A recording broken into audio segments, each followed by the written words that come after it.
যে আপনাদের দৃষ্টি আকর্ষণ করতে চাই সেটা হলো কিভাবে আমরা ইসলামপন্থীরা, এই আমাদের ছোট্ট বাংলাদেশের কথাই বলছি, আমাদের এই ছোট্ট বাংলাদেশে ইসলামপন্থীরা কিভাবে আমরা ইসলামকে রাষ্ট্র পর্যায় পর্যন্ত নিয়ে যাব, এটা হচ্ছে আমাদের আজকের আলোচনার মূল বিষয়। বিষয়টা কি গুরুত্বপূর্ণ নাকি গুরুত্বপূর্ণ না? আপনাদের আসলে প্রথমে কি মনে হয় যে ইসলাম কি রাষ্ট্র ব্যবস্থায় যাওয়ার কোনো প্রয়োজন আছে না নাই? আচ্ছা, রাষ্ট্র ব্যবস্থা ইসলাম গেলে কি উপকার আর না গেলে ক্ষতি কি? একজন ভাই বলেছেন সমাজে শান্তি প্রতিষ্ঠিত হবে, আর আস্তে আস্তে একজন বলেন ইসলামী শাসন ব্যবস্থা প্রতিষ্ঠিত হবে, আর দুর্নীতি হবে না, আর হ্যাঁ দুর্নীতি মুক্ত সমাজ হবে, আর হ্যাঁ ইফটিজিং হবে না, এই তো, আর কোরআন হাদিসের বাইরে কোনো বিধান থাকবে না। আচ্ছা, সকল ধর্মের অধিকার নিশ্চিত হবে, কত? হ্যাঁ, রাষ্ট্রের উন্নতি হবে,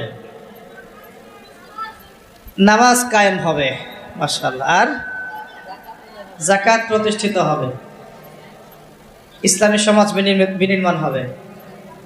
আচ্ছা, এখন বলেন দেখি ইসলামী রাষ্ট্র ব্যবস্থা না থাকলে আমাদের ক্ষতি কি?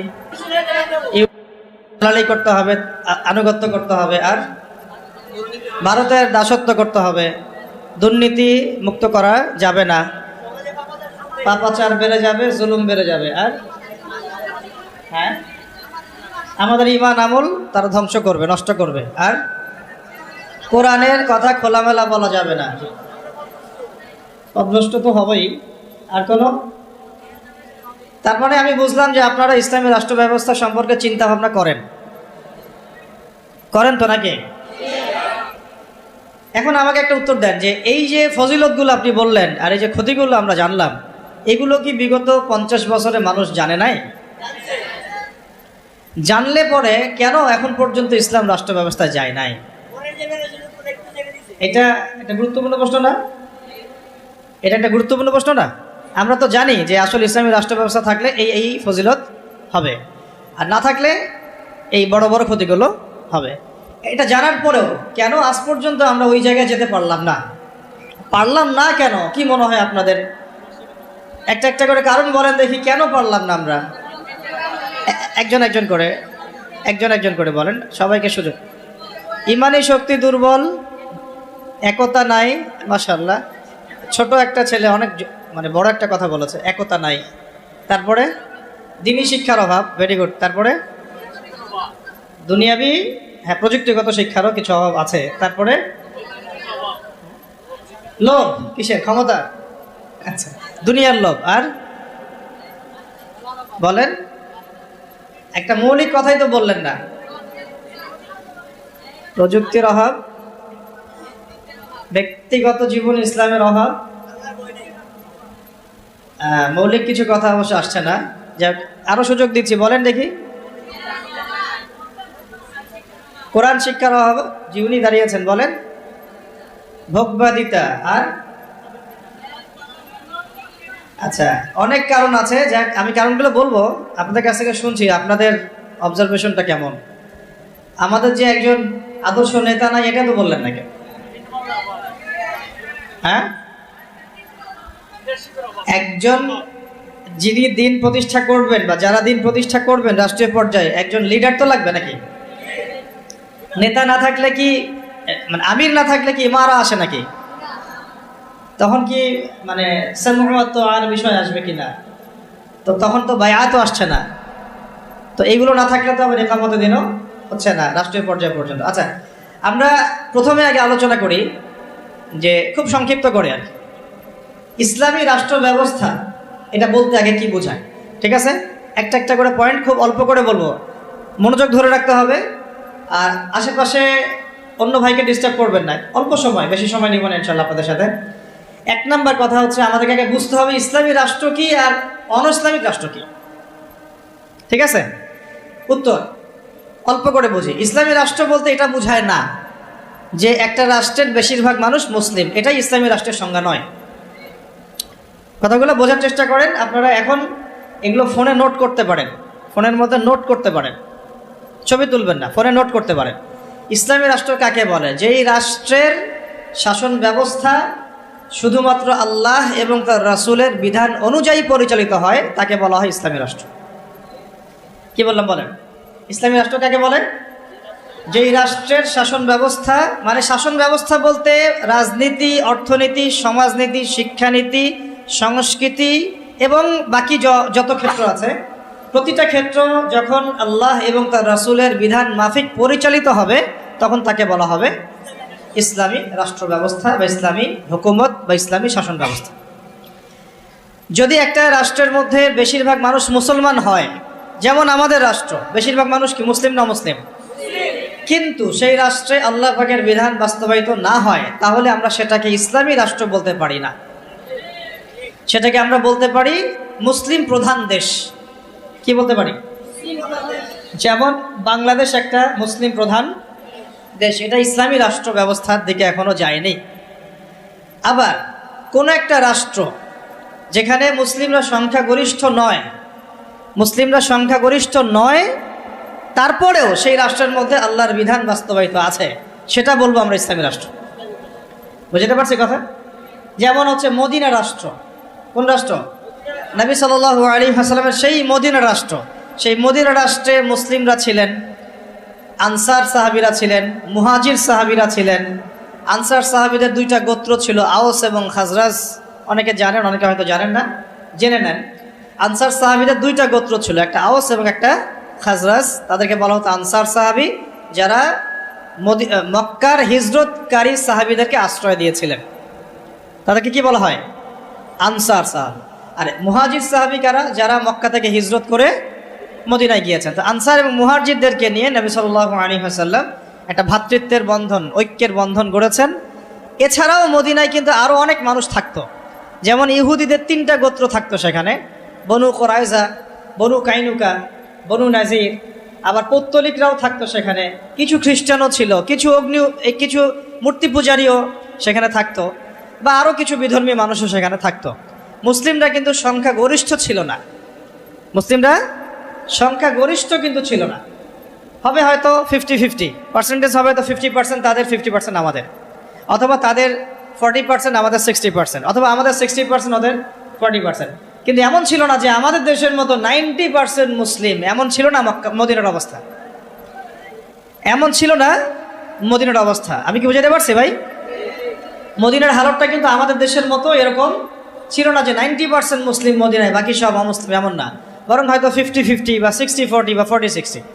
তারপরেও মদিনা রাষ্ট্রে যেহেতু আল্লাহ এবং তার রাসূলের বিধান দ্বারা সেই রাষ্ট্র পরিচালিত হয়েছে, এই জন্য আমরা মদিনা রাষ্ট্রকে বলি একটা প্রথম ইসলামিক রাষ্ট্র। মদিনা রাষ্ট্র কি ইসলামিক রাষ্ট্র ছিল, নাকি গণতান্ত্রিক সেকুলার বা আমাদের মতো এই মানবরচিত সংবিধানে চলেছে? কোনটা? বুঝে কথা বলেন। মদিনা রাষ্ট্র কি আল্লাহ এবং তার রাসূলের বিধান অনুযায়ী চলেছে? চলে নাই? নাকি গণতন্ত্র দিয়ে চলেছে, ধর্মনিরপেক্ষতা দিয়ে চলেছে, নাকি কমিউনিজম দিয়ে চলেছে, জাতীয়তাবাদ দিয়ে চলেছে, নাকি মানব রচিত সংবিধান দিয়ে চলেছে? কোনটা? এতটুকু তো জ্ঞান আমাদের থাকা উচিত। মদিনা রাষ্ট্র চলেছে আল্লাহ এবং তার রাসূলের বিধান মোতাবেক, যদিও সেখানে আমরা সংখ্যাগরিষ্ঠ নই, তারপরেও বিধান চলেছে কার? আল্লাহ। এই কারণে মদিনা হচ্ছে একটা ইসলামী রাষ্ট্র। কিন্তু পক্ষান্তরে বাংলাদেশের দিকে যদি আমরা তাকাই, এখানে যদিও আমরা 90% মুসলিম, কিন্তু এই দেশটা শাসিত হচ্ছে সেই 70-80-100 বছর থেকে মানব রচিত সংবিধান দিয়ে। এখানে আল্লাহর বিধান বাস্তবায়িত হচ্ছে না, আল্লাহর হুদুদ, আল্লাহর কিসাস, এগুলো বাস্তবায়িত হচ্ছে না, শরিয়া আইন বাস্তবায়িত হচ্ছে না। পক্ষান্তরে তথাকথিত গণতন্ত্র, ধর্মনিরপেক্ষতাবাদ, কমিউনিজম, জাতীয়তাবাদ, এইসব মতবাদগুলো, পশ্চিমা মতবাদগুলো দিয়ে এই দেশ শাসিত হচ্ছে। এই কারণে আমরা এই দেশে সংখ্যাগরিষ্ঠ মুসলিম হলেও এই রাষ্ট্রটাকে আমরা বলতে পারি না যেটা একটা ইসলামিক রাষ্ট্র। বুঝতে পেরেছি? আচ্ছা, তাহলে পার্থক্য বুঝলাম, সংজ্ঞাও জানলাম। ইসলামী রাষ্ট্র কাকে বলে? বলেন এখন। যেই রাষ্ট্র আল্লাহ এবং তার রাসূলের বিধান দ্বারা পরিচালিত হয় তাকে বলা হয় ইসলামী রাষ্ট্র। তাহলে আপনারা নিজেরাই বুঝতে পারবেন যে আমরা আসলে কোন জায়গায় আছি। আমরা কি আদৌ ইসলামী রাষ্ট্রে আছি? আমরা মুসলিম প্রধান দেশে বাস করি, আমরা মুসলিম প্রধান দেশে বাস করি। এখন একটা হাস্যকর কথা শুনেন। হাস্যকর কথা হচ্ছে, ধরেন যে আমার একটা বাড়ি আছে, তো এই বাড়িতে আপনাদের সবারই তো বাড়ি ঘর আছে, তো যার যার বাড়ি সেখানে তার হুকুম চলে না? নাকি আপনার বাড়ি আমার হুকুম চলে? কোনটা? বাড়ি যার হুকুম তার চলে না? আচ্ছা, এখন ধরেন যে আমরা 10 ভাই একটা এলাকার মধ্যে আছি। এই 10 ভাইয়ের যে মতবাদ বা আদর্শ বা যে মন্তব্য, যেটা মাশওয়ারা, রায়, অন্যদের উপরে সেটা প্রাধান্য পাবে না। আমার বাসায়, আমি আমার বাসায় 10 ভাই নিয়ে আছি ধরেন, আমরা সবাই 10 ভাই, মায়ের পেটের ভাই বা ইমানি ভাই, আর বাকি আছে কিছু অল্প কিছু মানুষ, 2 জন 3 জন 4 জন, এরা কেউ বিধর্মী, কেউ অন্য মতবাদের। তো এইখানে যখন কোনো রায় নিব বা যখন কোনো ফলাফল প্রতিষ্ঠা করব, তখন আমরা কার রায় নিব? ওই 10 ভাইয়ের রায় নিব নাকি ওই 2-4 জনের রায় নিব? স্বাভাবিকভাবে ওই 10 ভাইয়ের রায় প্রাধান্য পাবে, যেহেতু আমি এখানে সংখ্যাগরিষ্ঠ, তাই তো? এবং আমরা আল্লাহর এবং তার রাসূলের বিধান অনুযায়ী চলছি, তাই আমাদের কাছে তো উৎসটাও অভ্রান্ত সত্যের উৎস, এখানে তো বাতিলের কোনো সংমিশ্রণ নাই। তো এখন বাংলাদেশে 90% মুসলিম থাকার পরেও, 90% মুসলিম থাকার পরেও বাংলাদেশের রাষ্ট্র ব্যবস্থায় কোরআনের বিধান বাস্তবায়িত হয় নাই। বাংলাদেশের রাষ্ট্র ব্যবস্থায় আল্লাহর শরিয়া আইন বাস্তবায়িত হয় নাই। বাংলাদেশের শিক্ষা ব্যবস্থায় ইসলামী শিক্ষাকে বাধ্যতামূলক করা হয় নাই। বাংলাদেশের সংস্কৃতির মধ্যে ইসলামী সংস্কৃতিকে বাধ্যতামূলক করা হয় নাই। বাংলাদেশের অর্থনীতির মধ্যে সুদবিহীন ইসলামী অর্থনীতি বাস্তবায়িত করা হয় নাই। বাংলাদেশের রাজনীতির মধ্যে ইসলামী কোরআন এবং সুন্নাহ ভিত্তিক ইসলামিক যে রাজনীতি, নবী সাল্লাল্লাহু আলাইহি ওয়াসাল্লামের যে রাজনীতি, এটাকে বাধ্যতামূলক করা হয় নাই। ব্যাপারটা হাস্যকর না? আমার ঘর, আমার জমিন, আমার দেশ, আমার মাটি, আমরাই সংখ্যাগরিষ্ঠ, আর আমাদের ধর্মেই এখানে উপেক্ষিত। কি বুঝতে পারছেন না? ঘর আমার, বাড়ি আমার, এলাকা আমার, আমরা মুসলিম, সংখ্যাগরিষ্ঠও আমরা, তারপরেও আমাদের দেশে আল্লাহ এবং তার রাসূলের আইন বাস্তবায়িত হয় নাই। সংবিধানের মধ্যে ইসলাম স্থান পায় নাই। রাষ্ট্রধর্ম ইসলাম হবে কিনা ভোটাভুটি করতে হয়, সংবিধানে বিসমিল্লাহ থাকবে কিনা ভোটাভুটি করতে হয়। সুবহানাল্লাহ, আস্তাগফিরুল্লাহ, লা হাওলা ওয়ালা কুওয়াতা ইল্লা বিল্লাহিল আলিয়্যিল আযীম। তাহলে দেখেন, চিন্তা করেন কত বড় ধোঁকাবাজি, কত বড় প্রতারণা আমাদের সাথে। 90% মুসলিম আমি, তাহলে তো আমার কথা এখানে দাপটের সাথে মানতে হবে নাকি? কথা তো খুব সিম্পল। আমার জায়গা, আমার জমি, আমার দেশ, আমার বাড়ি, আমার জাতি, আমরা মুসলিম, তাও আবার সংখ্যাগরিষ্ঠ, তারপরে আমরা দাসত্ব করতেছি পশ্চিমাদের। তারপরেও রাজনৈতিক ক্ষেত্রে আমরা দাসত্ব করতেছি পশ্চিমা তথাকথিত গণতন্ত্রের, আব্রাহাম লিঙ্কন যে ধর্মের প্রবক্তা আর কি, তারপরে কমিউনিজমের, তারপরে সেকুলারিজমের, ধর্মনিরপেক্ষতাবাদের, জাতীয়তাবাদের, এইসবের দাসত্ব করতেছি আমরা। আমরা আবার অর্থনৈতিক জীবনে এসে সুদের দাসত্ব করতেছি, নাউযুবিল্লাহ। আমরা আবার শিক্ষাক্ষেত্রে এসে সেকুলার শিক্ষা ব্যবস্থার দাসত্ব করতেছি। সমাজ ব্যবস্থায় এসে যত রকম কুফরি, শিরক এবং জাহালাত, এগুলোর দাসত্ব করতেছি। আমরা আবার ব্যক্তি জীবনে এসে দেখা যাচ্ছে, ব্যক্তি জীবনে এসে কেউ কেউ ধর্ম পালন করছি, তাও সেটা মসজিদের ভিতরে, হয়তো নামাজ, রোজা, হজ, যাকাত, তাসবিহ, তাহলিল, জিকির, আজগার, এইটুকু সীমাবদ্ধ। কিন্তু ইসলামকে যখন আমরা বলছি ইসলাম শিক্ষায় থাকবে, সমাজে থাকবে, সংস্কৃতিতে থাকবে, অর্থনীতিতে থাকবে, রাজনীতিতে থাকবে, তখন তারা আমাদেরকে আবার বলছে আমরাই জঙ্গি, সন্ত্রাসী, মৌলবাদী। কত বড় প্রতারণা আমাদের সাথে করা হচ্ছে বা হয়েছে, এটা কি বুঝতে পারছেন কিনা? সবাই বুঝবেন এই কথাগুলো আমি জানি, যাদের বোঝার তারা বুঝেন, তারা বুঝলেই হবে আর কি। কারণ বাংলাদেশে ইসলামী শাসন ব্যবস্থা গরু ছাগল দিয়ে হবে না। বুঝাতে পারছে কিনা?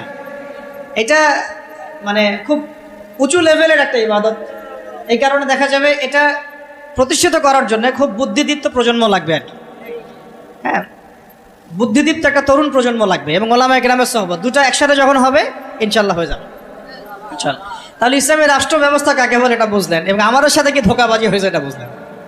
এখনও দেখেন, এখন যদি আপনারা বলেন যে আমরা সবাই ইসলামী রাষ্ট্র ব্যবস্থা চাই, একটা গণভোটের আয়োজন করা হোক, দেখা যাক কারা কারা ইসলামের পক্ষে ভোট দেয়।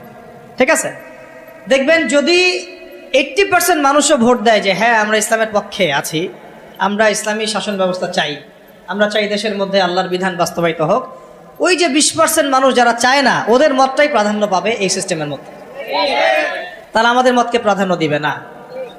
আর যদিও কেউ দিতে চায়, তখন দেখা যাবে ভারত, আমেরিকা, পশ্চিমা শক্তি, এগুলো আমাদের উপর আক্রমণ করে বসবে। তো এই যে একটা ধোঁকাবাজি, এই যে একটা প্রতারণা আমাদের সামনে চলছে, এইখান থেকে জাতিকে বের করতে হবে। কথা হবে একটাই, যে জমিন আল্লাহর, বিধান চলবে। এই জমিন কার? এই জমিন আল্লাহর। আমি আল্লাহর বান্দা, আমি আল্লাহর দিন পালন করি, আমি আল্লাহর রাসূল মুহাম্মদ সাল্লাল্লাহু আলাইহি ওয়াসাল্লামকে অনুসরণ করি। এই জমিনে মুসলিমদের মধ্যে শরিয়া চলবে, বিধান চলবে কার? আল্লাহর। সোজা কথা। আর যাদের এটাতে অ্যালার্জি হয় তারা কোথায়? জাহান্নামে গিয়ে মরে মরুক, এইটা নিয়ে আমাদের কোনো আফসোস নাই, আপত্তি নেই। হ্যাঁ, তারা যদি ভালোই ভালোই মেনে নেয় তো আলহামদুলিল্লাহ, না মানলে আমরা দাওয়াতের কাজ তো করতে থাকবোই। আর যদি তারা আমাদের উপর জুলুম করতে আসে, আমরাও প্রতিবাদের ভাষা বেছে নেব ইনশাআল্লাহ। কারণ বিপ্লব বা অভ্যুত্থান কখনো কনফ্লিক্ট ছাড়া হয় না। এর প্রমাণটা আমাদের ছাত্র ভাইরাই দেখাই দিয়েছে। একটা আদর্শকে যদি আপনি রাষ্ট্র পর্যায় পর্যন্ত নিতে চান, সবসময় শুধু দাওয়াতের মেহনত দিয়ে যথেষ্ট হবে না, অনেক সময় প্রতিবাদের ভাষারও প্রয়োজন আছে। এবং প্রতিবাদের ভাষায় কথা বললে যে কাজ হয়, এটা তো জুলাই মাসে এর প্রমাণ বহন করছে, বহন করছে না? এখন যারা জুলুম করেছে ছাত্র ভাইদের উপরে, এবং ছাত্র ভাইরা যখন এটাকে প্রতিবাদ করেছে, তার একটা দাবি নিয়ে যখন, এক দফা দাবি নিয়ে যখন রাস্তায় নেমেছে, তখন আমরা কি ছাত্র ভাইদেরকে বলেছিলাম যে ছাত্র ভাইরা? বুকে হাত দিয়ে বলেন তো, কেউ কি বলেছে এই ছাত্র ভাইরা সন্ত্রাসী, এই ছাত্র ভাইরা উগ্র? বলেছে কেউ? কেউ যদি বলে থাকেও, এই কথাটা কি সঠিক হবে না ভুল? এই কথাটা কি ইনসাফ হবে না জুলুম? বরং এই ছাত্র ভাইরা ছিল মাজলুম, তাদেরকে নির্বিচারে গুলি করে হত্যা করা হয়েছে। এর পরবর্তীতে তারা এই পদক্ষেপ নিয়ে রাস্তায় নেমেছে। প্রথমে তো তারা নামে নাই, নেমেছিল না।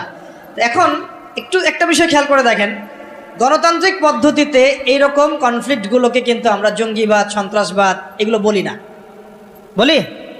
এই গণতান্ত্রিক পদ্ধতিতে এই ধরনের কনফ্লিক্টগুলোকে, এই যে কনফ্লিক্ট বুঝেন কি না? কনফ্লিক্ট মানে এই যে সংঘর্ষগুলা, এগুলোকে কিন্তু আমরা জঙ্গিবাদ, সন্ত্রাসবাদ, মৌলবাদ বলছি না।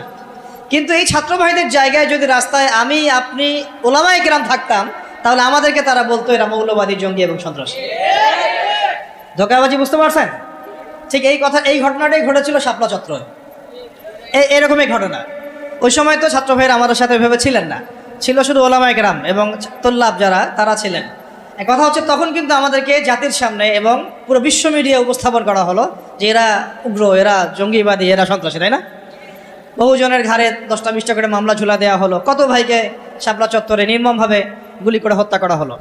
তো এই যে বিষয়গুলো, ইসলামকে কিভাবে তারা সমাজ থেকে সংকীর্ণ করে, এটা আপনাদেরকে বুঝতে হবে।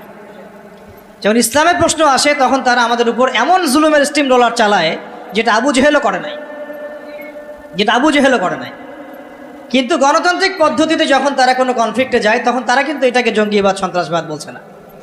বরং আমরা বলছি ছাত্র ভাইরা সাহসিকতার পরিচয় দিয়েছেন এবং তারা ছিলেন এখানে সবচেয়ে হকপন্থী। তারা হকপন্থী ছিলেন না বিপরীত পক্ষ হকপন্থী ছিল? তো এখন হকের তো বিজয় হলো, এটাও তো দেখলাম। আর বিজয়ের সময় কি তারা শুধু দাওয়াত দিয়েছে? যখন তাদেরকে মেরেছে, তারা কি বলেছে ভাই আর মারিয়েন না, আল্লাহর রাস্তায় আর মারিয়েন না? নাকি তারাও দুই একটা লাঠিসোঁটা নিয়ে প্রতিবাদ করেছে? কোনটা? আর এই প্রতিবাদটাই যদি আবু আদনান করতে যাইতো তাহলে সমস্যা ছিল। এই প্রতিবাদটাই যদি আমাদের ওলামায়ে কেরাম করতেন তাহলে সমস্যা ছিল। এই প্রতিবাদগুলো যদি আমরা বেশি না, ওই যে কুরবানির জবাই করা ছুরিগুলো নিয়ে বের হইতাম, তাহলে অবস্থা খারাপ ছিল। অস্ত্র শস্ত্র তো না, এগুলি কি অস্ত্র? সবার বাসায় আছে না কুরবানির গরু জবাই করা ছুরি? তারা বের হয়েছে কি নিয়ে? সাউন্ড গ্রেনেড নিয়ে, মেশিন গান নিয়ে, AK-47 নিয়ে শুয়ে শুয়ে গুলি করতেছে আর বলতেছে যে 5টারে মারলাম, 10টারে মারলাম। ভিডিওগুলো দেখেন নাই? তো এর বিপরীতে ছাত্র ভাইরা কি নিয়ে বেরোছে? লাঠি সোটা, ইটপাট কেলেই তো।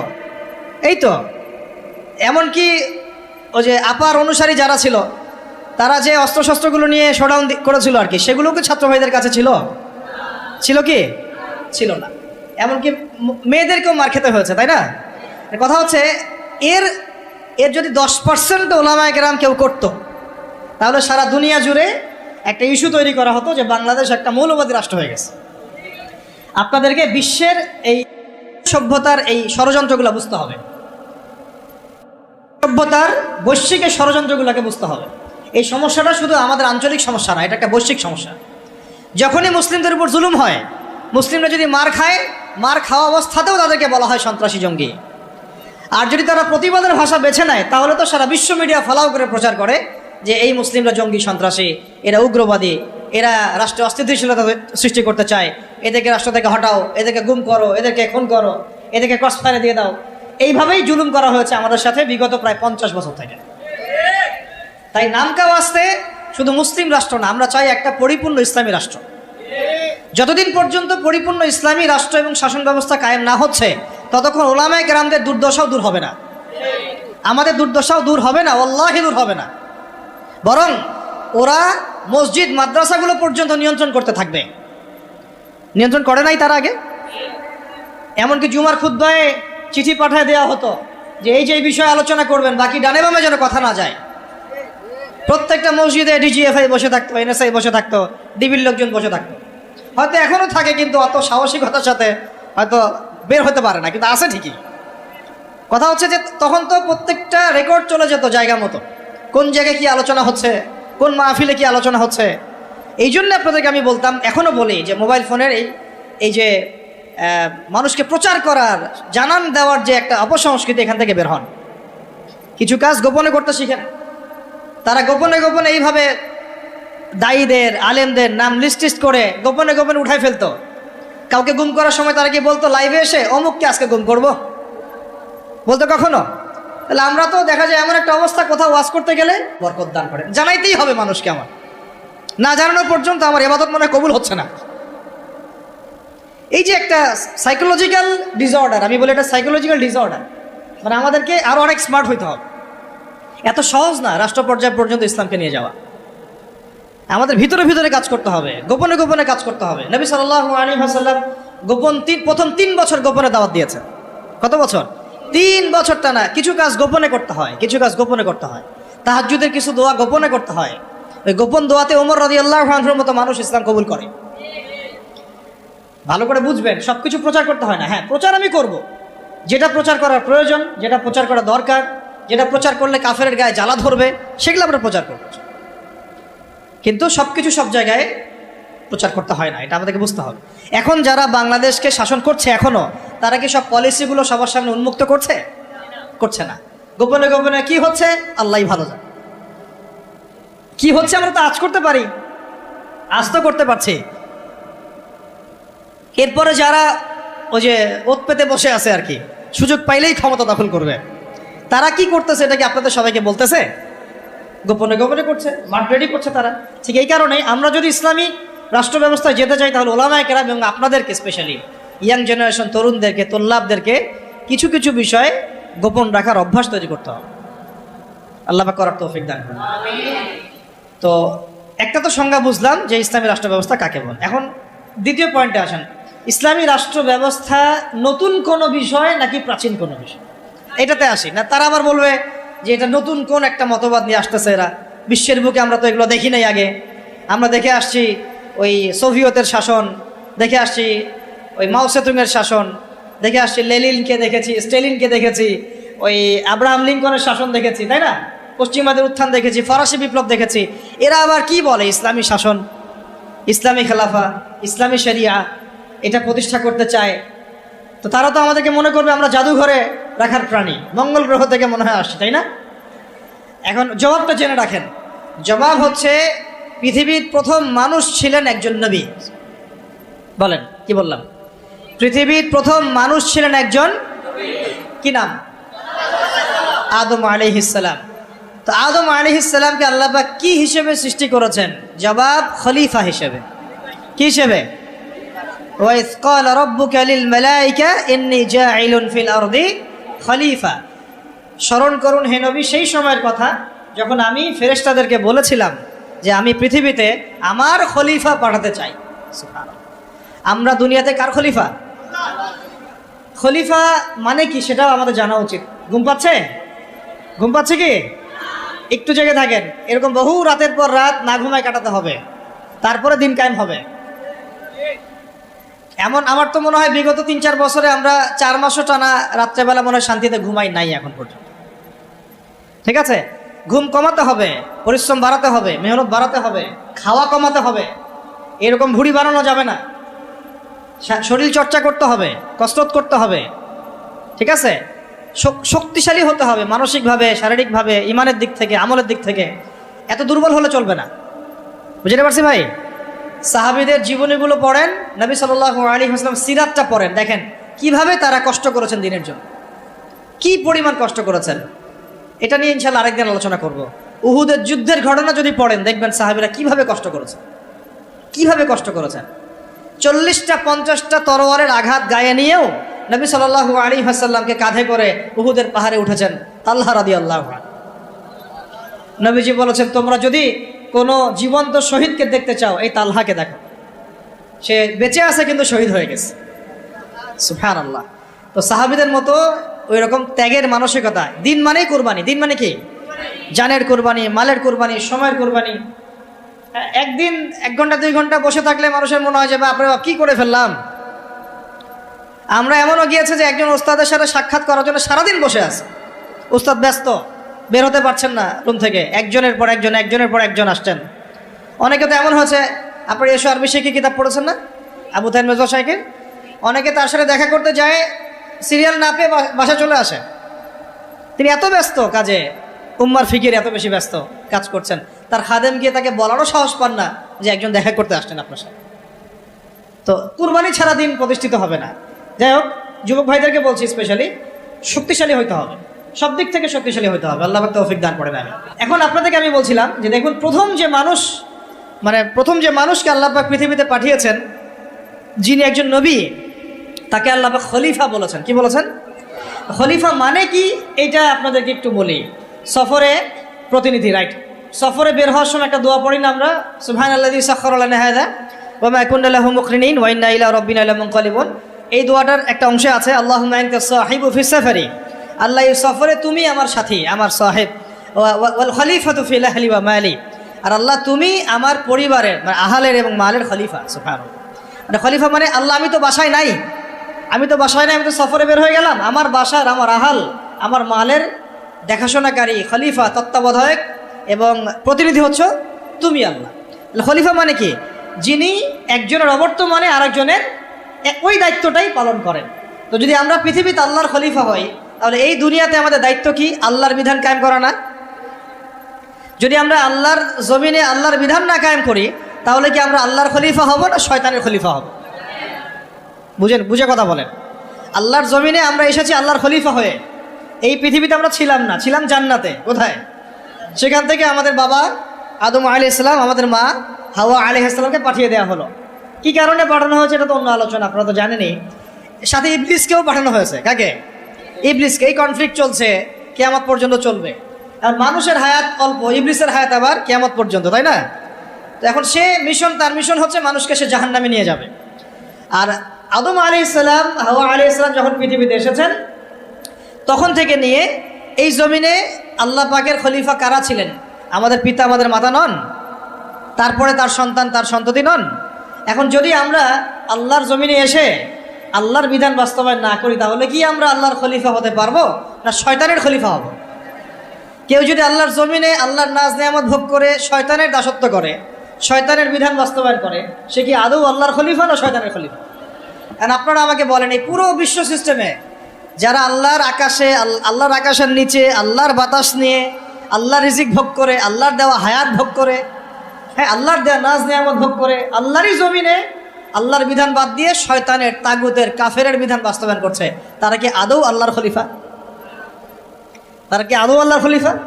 আর তাদের ওই সিস্টেমটা কি আদৌ খিলাফা সিস্টেম? হ্যাঁ, যেহেতু তারা খলিফা নন, তাহলে তাদের সিস্টেমও তো খিলাফা সিস্টেম হওয়ার প্রশ্নই ওঠে না।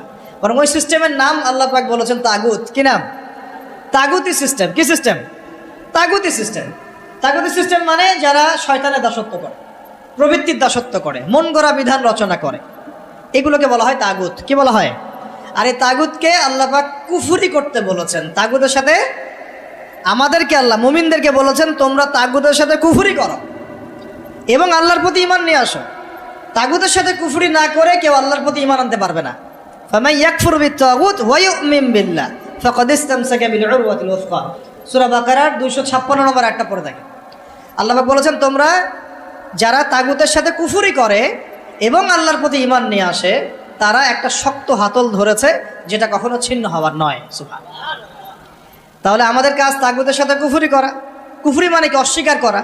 আমরা কি শয়তানকে স্বীকার করব না অস্বীকার করব?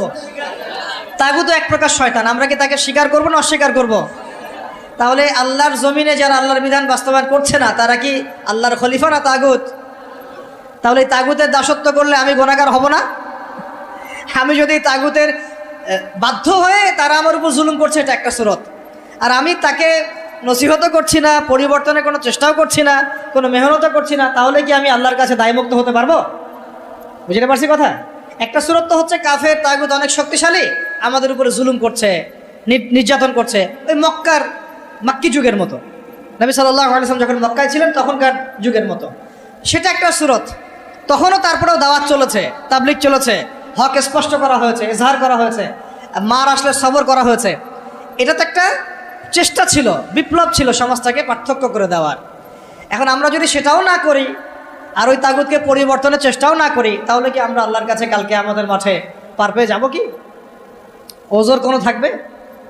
তাই আমাদের অবশ্যই উচিত ইসলামী রাজনীতিতে অংশগ্রহণ করা।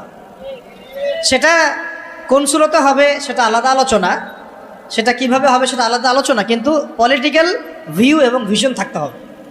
যেইভাবে আমরা মসজিদ, মাদ্রাসা, মক্তব এই বিষয়গুলো পরিচালনা করি, যেইভাবে আমরা নামাজের ইমামতি করি, যেইভাবে আমরা ওয়াজ মাহফিলের প্যান্ডেলে বসি, যেভাবে আমরা লেকচার দেই, যেভাবে আমরা মানুষকে নসিহত করি, এইভাবে আমাদেরকে অর্থনীতি, শিক্ষা, সংস্কৃতি এবং রাজনীতির দায়িত্ব নিতে হবে। নিতে হবে কি না? নিতে হবে। এবং এই দায়িত্ব নেওয়ার সবচেয়ে যোগ্য মানুষ তারাই যারা ওলামায়ে কেরাম। এই দায়িত্ব নেওয়ার সবচেয়ে যোগ্য মানুষ কারা? ধরেন এখানে 10 জন, এটা আরেকটা আফসোসের কথা ভাই, এই অংশটা বুঝতে হবে। এখানে ধরেন 10 জন ভাই বসে আছেন, কেউ আলেম নন, জেনারেল লাইনের ছাত্র, তালেবে ইলম নন, আমরা তালেবে ইলম বলতে যা বুঝাই সেটাও নন। আর 2 জন ভাই আছেন আমাদের এখানে আলেম, মাশাআল্লাহ, নামাজের আজান দেয়া হলো, একামত এবং ইমামতি হবে। তো একামত, আজান এবং ইমামতি এই 3টা কাজ কি আমি ওই 10 জন ব্যক্তিকে দিব না ওই 3 জন ব্যক্তিকে দিব? 3 জনের একজন হয়তো আজান দিবেন, একজন হয়তো একামত দিবেন, বা যিনি আজান দিবেন তিনি একামত দিবেন, আর একজন ইমামতি করবেন, তাই না? তাহলে আমি মসজিদের মধ্যে ইমামতির দায়িত্ব কেন জেনারেল ভাইকে দিলাম না? কেন ওই ভাইকে দিলাম না? কারণ আমি জানি তার তেলাওয়াতে ভুল হতে পারে, তার কেরাতে ভুল হতে পারে, কেরাতে এমন ভুল হতে পারে যে অর্থ পার্থক্য হয়ে যাচ্ছে, অর্থ বিকৃত হয়ে যাচ্ছে, হতে পারে। তো স্বাভাবিক, এটাই হবে হয়তোবা, ইল্লা মাশাআল্লাহ।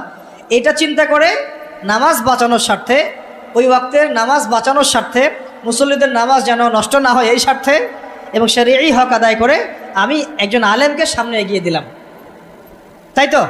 কিন্তু এই কাজটা আমি শিক্ষানীতির মধ্যে করছি না, এই কাজটা আমি ইসলামী অর্থনৈতিক ব্যবস্থা বা রাষ্ট্রীয় অর্থনৈতিক ব্যবস্থার মধ্যে করছি না, এই কাজটা আমি সমাজনীতির মধ্যে আনতে পারছি না, এই কাজটা আমি রাষ্ট্র ব্যবস্থা আনতে পারছি না।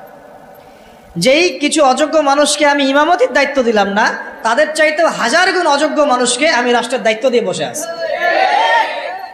এটা আফসোস না? এটা আফসোসের বিষয় না?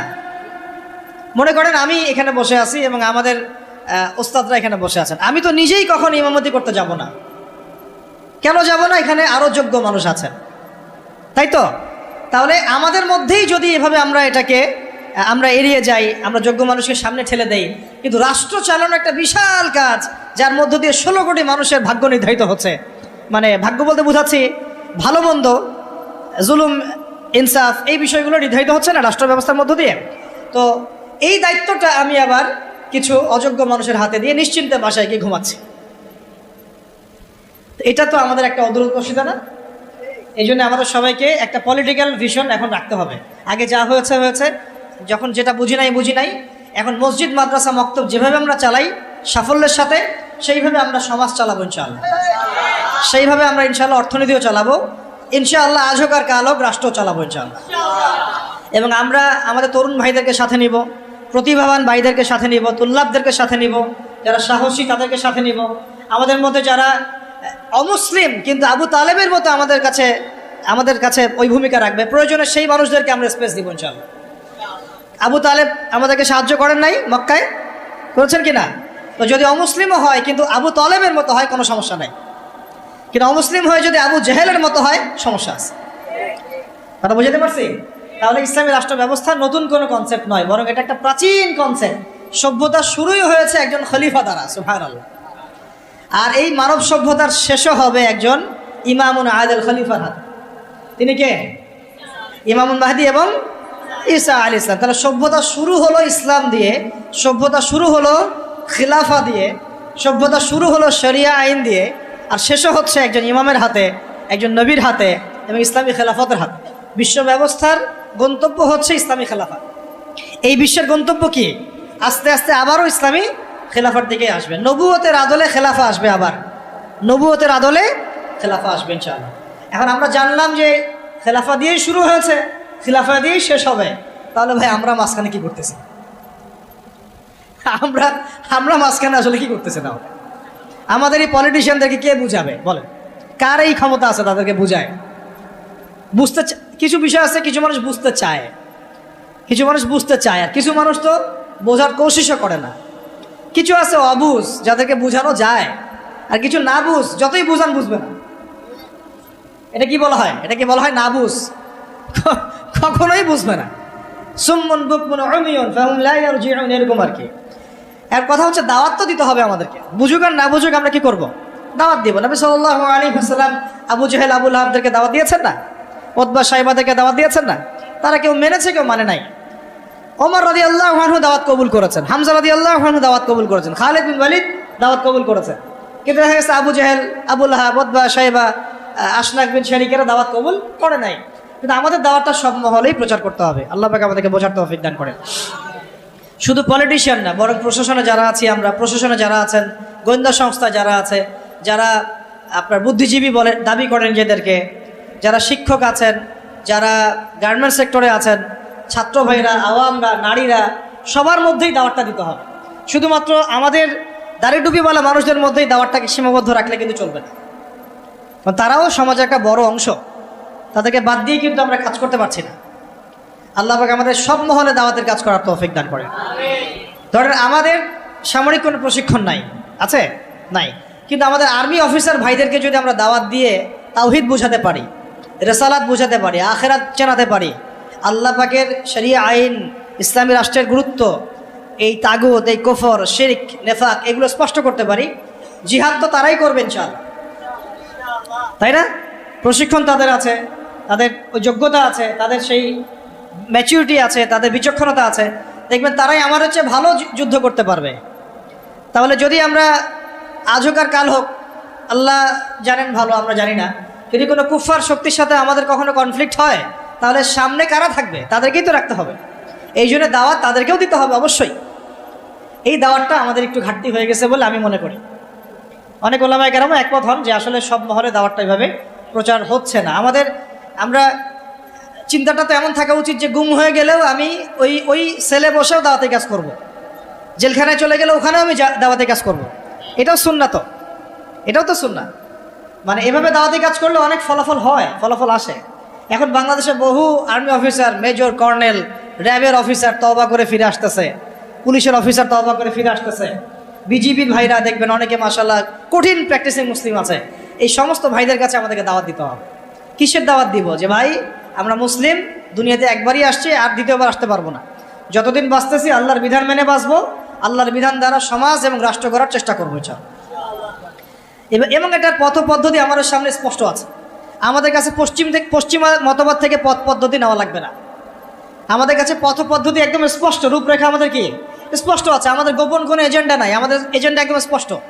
আমাদের সামনে নবী সাল্লাল্লাহু আলাইহি ওয়াসাল্লামের উসওয়াতুল হাসানা আছে এবং তার সিরাত মোবারক আমাদের সামনে আছে।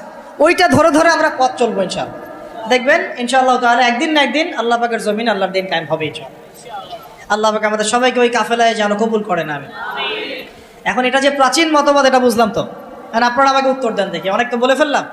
এখন নূহ আলাইহিস সালাম কি আল্লাহর খলিফা ছিলেন না? তিনি কি কোনো শয়তানি মতবাদ চালু করেছিলেন? নাউযুবিল্লাহ। ইব্রাহিম আলাইহিস সালাম তিনি কি মানব রচিত আইন চালু করেছিলেন? নবী মূসা আলাইহিস সালাম, ঈসা ইবনে মারইয়াম, আমাদের নবী মুহাম্মদ সাল্লাল্লাহু আলাইহি ওয়াসাল্লাম তিনি কি মানব রচিত বিধান চালু করেছিলেন, নাকি আল্লাহর বিধান দ্বারা রাষ্ট্র পরিচালনা করেছেন? আর আমাদের সমাজের মানুষরা এতই পাক্কা মুসলমান, মাশাআল্লাহ, এত পাক্কা মুসলমান যে নামাজের পদ্ধতিতে সে এক চুল ছাড় দিতে চায় না, একদম 100% সুন্নাহ মাফিক নামাজ পড়তে হবে তার। সহি নামাজ, ঠিক আছে। সহিরও তো অনেক ধরন আছে, ভেরিয়েন্ট আছে আর কি। কিছু আছে আবার সহির সুরতেই জয়ীফ, ঠিক আছে, বলতেছে সহি, ওইটাই যে আবার একটা জয়ীফ ফাঁকি দেয় ওটা সে বুঝতে পারতেছে না। ওইটা আলোচনা না আমাদের। কথা হচ্ছে আমরা নামাজের ক্ষেত্রে দেখা যায় অনেক সময় খুব সতর্ক যে 100% আমি নবী সাল্লাল্লাহু আলাইহি ওয়াসাল্লামের সুন্নাহ মাফিক নামাজ পড়তে হবে, কিন্তু সেই নবী মুহাম্মদ সাল্লাল্লাহু আলাইহি ওয়াসাল্লামের সুন্নাহ মোতাবেক শিক্ষা ব্যবস্থা করা যায় না, তারপরে সংস্কৃতি সাজানো যায় না, ওই নবীর সুন্নাহ অনুযায়ী অর্থনীতি সাজানো যায় না, ওই নবীর সুন্নাহ অনুযায়ী রাষ্ট্র সাজানো যায় না, রাজনীতিও করা যায় না। এই যে একটা জাহালাত, দেখেন কত মুসলিম, কত পাক্কা মুসলমান আমরা। আমাদের চেয়ে বড় মুসলমান কি আছে নাকি পৃথিবীতে কোথাও? হ্যাঁ বলেন। যারা ব্যক্তি জীবনে একদম চুল ছেঁড়া সুন্নতের অনুসরণ করতে চায়, নামাজে, রোজায়, হজে, জাকাতে, এমনকি যারা তাগুত, যারা কুফফারদের দাসত্ব করে, যারা ভারতের দালালি করেছে, যারা পশ্চিমাদের দাসত্ব করেছে, এরাও যদি উমরা করতে যায় আমাদের কাছেই মাসালা জিজ্ঞাসা করবে, এই মাসালাটা কি এইভাবে, ওইটা কি এইভাবে, এটা কি এমন করে, সেটা কি এমন করে, ওইখানে সে কোনো ছাড় দিতে রাজি না। বিষয়টা তাই না? কিন্তু সেই ব্যক্তি যখন আবার অফিসে বসছে, চেয়ারে, ব্যাংকের চেয়ারে বসছে, সুদ আর সুদ, সুদ আর সুদ, সুদ আর সুদ। ওই ব্যক্তি যখন সমাজের নেতা, তখন দেখবেন দুনিয়ার সব মানবরচিত বিধান দিয়ে সে সমাজ পরিচালনা করার চেষ্টা করতেছে। ওই ব্যক্তি সাংস্কৃতিক অঙ্গনে দেখেন ভারতীয় সংস্কৃতি, বিজাতীয় সংস্কৃতি, পশ্চিমা সংস্কৃতি দাসত্ব করে। ওই ব্যক্তি আবার দেখেন রাজনীতি করতে গিয়েছে, সব ওই জাতীয়তাবাদ, না হলে ওই গণতন্ত্র, না হলে ওই কি কমিউনিজম, আর ওই যে তথাকথিত একটা আছে ধর্মনিরপেক্ষতাবাদ, 4 ধর্ম মিলেই এক। নাউযুবিল্লাহি মিন যালিক। এগুলো নিয়ে, এই মতবাদগুলো নিয়ে আরেকদিন কথা বলবো ইনশাআল্লাহ। এগুলো প্রত্যেকটা মতবাদের মধ্যেই মারাত্মক রকমের কিছু কিছু কুফর আছে এবং শিরক আছে। আর ডেমোক্রেসি বলতে তারা যেটা বুঝাচ্ছে, আর প্রকৃত ডেমোক্রেসি আসলে এমন নয়। তারা যেটা চর্চা করছে এটা হচ্ছে একটা তথাকথিত গণতন্ত্র, এটা প্রকৃত গণতন্ত্র নয়। যদি আপনি প্রকৃত গণতন্ত্রের উদাহরণ নিতে চান, যে জনগণের উপর ন্যায় বিচার করা হবে, তাদের অধিকার নিশ্চিত করা হবে, তাহলে সবচেয়ে জাজল্যমান দৃষ্টান্ত হচ্ছে মদিনা রাষ্ট্র, নবী সাল্লাল্লাহু আলাইহি ওয়াসাল্লামের মদিনা রাষ্ট্র। ওখানে কি জনগণের উপর জুলুম হয়েছে? জনগণ মত প্রকাশ করে নাই, মত প্রকাশে স্বাধীন ছিল না। এমনকি উমর রাদিয়াল্লাহু আনহুর মতো মানুষ দাঁড়িয়ে খুতবা দিচ্ছেন, একজন মিম্বরের সামনে থেকে বলে বসলেন যে আপনার গায়ে 2টা জামা কেন, আমাদের গায়ে একটা জামা, আপনি আগে অ্যান্সার দেন, জবাব দেন যে আপনার গায়ে 2টা জামা কিভাবে আসলো, তারপরে খুতবা শুরু করেন, তারপরে খুতবা শুনবো। এইরকম কি আমাদের রাষ্ট্রের মধ্যে সম্ভব? গণতন্ত্র যদি বলতে চান তাহলে ওমর রাদিয়াল্লাহু আনহুর এই স্টেটমেন্ট শুনেন। তিনি বলেছিলেন যে ইরাকের ফোরাত নদীর তীরেও যদি কোনো ছাগলের বাচ্চা যদি না খেয়ে মারা যায়, আমি ওমর ভয় করি যে আল্লাহ পাক কিয়ামতের দিন আমাকে জবাবদিহি করাবে। তাহলে কোনটাকে আপনি গণতন্ত্র বলছেন, কোনটাকে ইনসাফ বলছেন? পৃথিবীর কোনো অমুসলিম পর্যন্ত অস্বীকার করতে পারবে না উমর রাদিয়াল্লাহু আনহুর 10 বছরের খেলাফত ছিল বিশ্বের শ্রেষ্ঠ শাসন ব্যবস্থার একটা। কেউ অস্বীকার করতে পারবে? তারপরেও সেটা আমরা মানছি, খাতা কলমে লিখছি, পরীক্ষা পাশের জন্য লিখছি, বাস্তবে কোনো ইমপ্লিমেন্ট নাই। ইমপ্লিমেন্টের প্রশ্ন আসলেই ভয় দেখানো হয়। আমাদের সাথে আল্লাহ আছেন, আমাদের সাথে রাসূলের সুন্নাহ আছে, আর আমরা তো জীবন দেওয়ার জন্যই জন্ম নিয়েছি। আমরা তো একটা শাহাদাতের জন্য সারা দিন রাত দোয়া করতে থাকি আল্লাহর কাছে। তাহলে কাকে ভয় পাচ্ছি আমরা? আর যাদের সাথে আল্লাহ থাকে তাদেরকে কোনো শক্তি কি পরাজিত করতে পারে? ওই রোমানদেরকে মুসলিমরা রাসূল সাল্লাল্লাহু আলাইহি ওয়াসাল্লামের যুগের পরে পরাজিত করে নাই? মুতার যুদ্ধে, ইয়ারমুকের যুদ্ধে ওই পারস্যের সম্প্রদায়কে খালিদ বিন ওয়ালিদ রাদিয়াল্লাহু আনহু, সাদ ইবনে আবি ওয়াক্কাস তারা পরাজিত করেন নাই? তাহলে কাদেরকে ভয় করি আমরা? এই মুশরিকদের কথা বলছেন? ওই দালালরা ছাড়া, তাদের অভ্যন্তরীণ দালালরা ছাড়া তারা আমাদের কিছুই করতে পারবে না। অভ্যন্তরীণ দালালরা ছাড়া তারা আমাদের কিছুই করতে পারবে না। আমাদের দুশ্চিন্তার জায়গা কাফেরদের না, আমাদের দুশ্চিন্তার জায়গা হচ্ছে মুনাফিকরা। আমাদের দুশ্চিন্তার জায়গা কুফাররা নয়, বরং আমাদের দুশ্চিন্তার জায়গা কোনটা?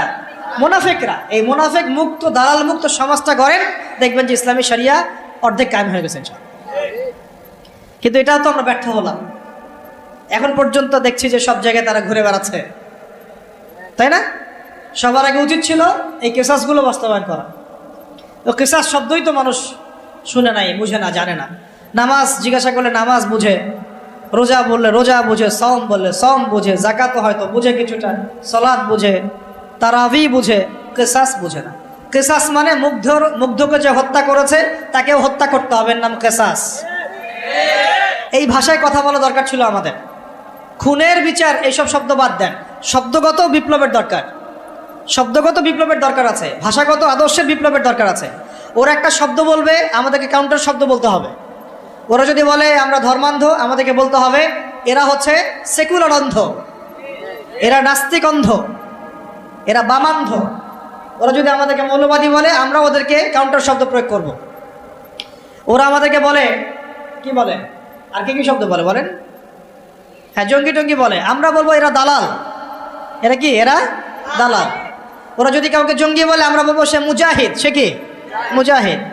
ওরা যদি বলে ইসলামী আইন সেগুলো শেখেলে, আমরা বলবো ইসলাম চির আধুনিক, ইসলাম চির আধুনিক।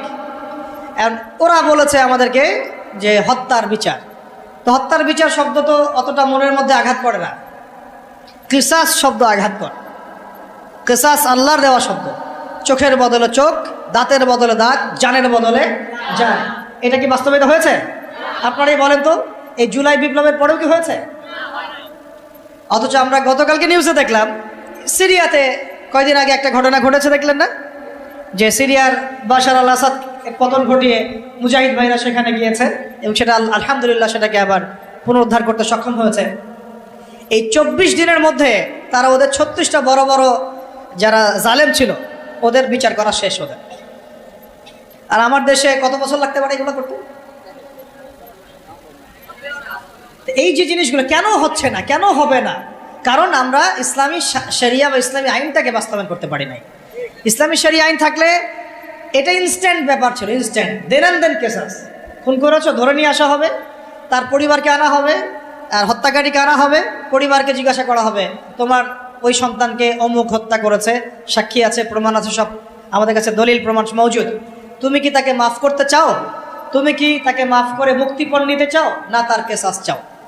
দুইটা অপশন দেওয়া হবে। যদি পরিবার বলে যে আমি মুক্তিপণ চাই, আমাকে 100 উটের মূল্য দিলে হবে বা এটা, তাহলে ওই ব্যক্তির বেঁচে থাকার সুযোগ আছে, ও ছাড়া পেয়ে গেল। যে খুন করেছে সে মাফ পেয়ে গেল, কারণ পরিবার তাকে মাফ করে দিয়েছে। অনেক ঘটনা এমনও ঘটেছে যে হ্যাঁ আমি তাকে মাফ করব যদি সে কোরআনে হাফেজ হয়, তাহলে জেলখানায় গিয়েছে, পুরো কোরআন হিফজ করেছে, তারপর সে ছাড়া পেয়েছে। এমন ঘটনা ঘটেছে ইসলামী শরিয়ার মধ্যে। আর যদি সে বলে না আমি আমার ছেলের বিচার চাই, কেসাস চাই, যেভাবে আমার ছেলেকে হত্যা করা হয়েছে ঠিক সেইভাবে আমি তার কেসাস চাই, ওইভাবেই ইসলামী আদালত তার কেসাস বাস্তবায়ন করবে। একেবারে কোর্ট মার্শাল শেষ, এত সময় লাগে না। চুরি করেছে প্রমাণিত হলে জুমার নামাজ শেষ, চোরদেরকে সামনে রাখা হবে, চোখ বন্ধ করে চোখ বেঁধে ফেলা হবে, হাত রাখা হবে, বাকি যারা ল বাস্তবায়ন করবেন তারা থাকবেন, উপস্থিত কিছু জনতাও থাকবে। ইনস্ট্যান্ট কবজি পর্যন্ত হাত কেটে ফেলা হবে, চোরের বিধান শেষ। জনগণ দেখলো চুরি করলে এই বিধান, আরও কি চুরি বাড়বে না কমবে? নিশ্চয়ই বাড়বে। কি মনে হয় আপনাদের? জেনা করেছে, যেটা জেনা একদম কমন আমাদের সমাজে, জেনা রন্ধ্রে রন্ধ্রে ঢুকে দেওয়া হয়েছে। কি স্কুলে, কি কলেজে, কি ইউনিভার্সিটিতে খালি জেনা আছে। এটার শাস্তি 100 বেত্রাঘাত, তাও জনসমক্ষে। প্রমাণিত হয় অবিবাহিত 100 বেত্রাঘাত জনসমক্ষে। আর যদি বিবাহিত হয়, এই যে পরকিয়া, দেবর ভাবি, শালিদুলা ভাই, চলতেছে না এগুলা? কম না বেশি বলেন? প্রচুর প্রচুর, আশঙ্কাজনক। সে কোমর পর্যন্ত মাটিতে পুঁতে রজম করা, পাথর নিক্ষেপ করে হত্যা করা। আল্লাহ নবী সাল্লাল্লাহু আলাইহি ওয়াসাল্লাম নিজে এগুলো করেছেন, নিজে। এই সুন্নাহগুলো কোথায়? জাদুঘরে থাকবে? যদি ইসলামী রাষ্ট্র ব্যবস্থায় শরিয়া পর্যন্ত আমরা যেতে না পারি, এগুলোর বাস্তবায়ন কখনোই হবে না, কখনোই হবে না। এগুলো কোরআনেই থাকবে, হাদিসেই থাকবে, পাতার মধ্যে পড়েই থাকবে, আমরা বাস্তবায়ন করতে পারবো না। আর বাস্তবায়িত না হলে সমাজ কখনোই পাপমুক্ত এবং জুলুমমুক্ত হবে না। কখন দেখলাম তো আমরা বিগত 50, 60, 70 বছরে যতগুলো মতবাদ আসছে, কোনো মতবাদ এই সমাজটাকে পরিপূর্ণ সংস্কার করতে পারে নাই, রাষ্ট্র সংস্কার করতে পারে নাই, এমনকি দুর্নীতি পর্যন্ত দূর করতে পারে নাই। উপর থেকে নিচ পর্যন্ত দুর্নীতিগ্রস্ত লোক দিয়ে ভর্তি আছে, উপর থেকে নিচ পর্যন্ত। কি মানে কি এমপি, কি মন্ত্রী, কি আমলা, কি বিচারক, কি এসপি, কি ডিসি, দেখবেন উপর থেকে নিচ পর্যন্ত এমন কোনো সেকশন নাই যেখানে দুর্নীতি হয় নাই। এবং এটা তারাও জানে, যারা করছে এবং করেছে। তারপরেও ওই যে আমাদের একটা গা সয়ে নেওয়া স্বভাব আছে, আমাদের জাতিগত একটা মারাত্মক স্বভাব আছে, বদ স্বভাব। সেটা হলো আমরা সব কিছুকে স্বাভাবিক করে ফেলি। একটা সময় সুদ খাইলে মানুষ লজ্জা পাইতো, এখন স্বাভাবিক হয়ে গেছে। জেনা করতো মানুষ লজ্জা পাইতো, মানুষ জানলে কি হবে, এখন ওপেন ঘুরে বেড়াচ্ছে মানুষ এগুলো। একটা সময় মদ খাইলে মানুষের চক্ষু লজ্জা কাজ করতো, এখন দেখেন মদের বোতল হাতে নিয়ে নিয়ে মানুষ ঘুরতেছে, চিপায় চুপায় মদ খাচ্ছে। একটা জাগরণ দরকার আমাদের মধ্যে, এবং এই জাগরণটা আমি আশা করি, স্বপ্ন দেখি যে সাদা দাড়িওয়ালাদেরকে দিয়ে না হলেও কালো দাড়িওয়ালাদেরকে দিয়ে হবে। পারা যাবেন ইনশাল্লাহ। অনেক পড়াশোনা করতে হবে, অনেক পড়াশোনা করতে হবে, সবর করতে হবে, ধৈর্য ধরতে হবে, দাওয়াতের মেহনত করতে হবে, ওলামায়ে কেরামের সোহবতে থাকতে হবে, তাদের কাছে দোয়া নিতে হবে। একদম একটা দুটা কাজ না ভাই, বহু কাজ একসাথে যখন হবে ওই পর্যায়ে যাবো ইনশাল্লাহ। এখন আপনারা বলতে পারেন যে আমরা কেন ভাইদের মতো এইভাবে মাঠে নামি না, বা এইভাবে কেন আমরা ওইখানে গিয়ে রাষ্ট্র ক্ষমতার দিকে মানে সহিংস কোনো পদ্ধতি বেছে কেন নেই না। কারণ নবী সাল্লাল্লাহু আলাইহি ওয়াসাল্লাম আমাদেরকে এইভাবে শিক্ষা দেন নাই। আমাদেরকে প্রথমে শিক্ষা দেওয়া হয়েছে আমরা জনমত গঠন করব। কি করব? জনমত গঠন করব। সবার আগে আমরা জনগণকে বুঝাবো, তাওহীদ চিনাবো, শিরক চিনাবো, কুফর চেনাবো, তারপরে তাগুত চিনাবো, সুন্নাহ চেনাবো, নামাজি বানাবো, দাওয়াতের মেহনত চলবে, আমর বিল মারুফ চলবে, একই সাথে নাহি আনিল মুনকারও চলবে। ইসলামী রাষ্ট্র ব্যবস্থার গুরুত্ব, ফজিলত, না থাকার ক্ষতি সবার সামনে উপস্থাপন করতে হবে। একটা জামায়াত তৈরি করতে হবে, আমাদের একজন ইমাম লাগবে, আমির লাগবে। এগুলো যখন একত্রিত হবে ইনশাআল্লাহ দেখবেন বাকি কাজ হয়ে গেছে। একটা ঘটনা একটা প্রেক্ষাপটকে জন্ম দেয়। কোঠা আন্দোলনের একটা ঘটনা ছিল, একটা ঘটনা, সেটা আজকে দেখেন সার্জিসদেরকে নিয়ে আসছে এই জায়গায়, নিয়ে আসে নাই? একটা ঘটনা একটা নেতৃত্বের জন্ম দেয়, একটা রেভলিউশনের জন্ম দেয়।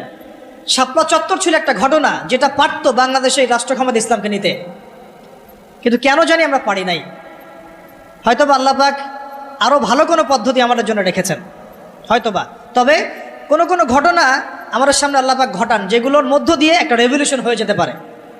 যদি এই ভাইদেরকে নির্মমভাবে তারা এভাবে গুলি না করতো তাহলে তারাও কিন্তু এভাবে সহিংস হতো না, আজকে এরাও কিন্তু দেশ থেকে পালাতো না।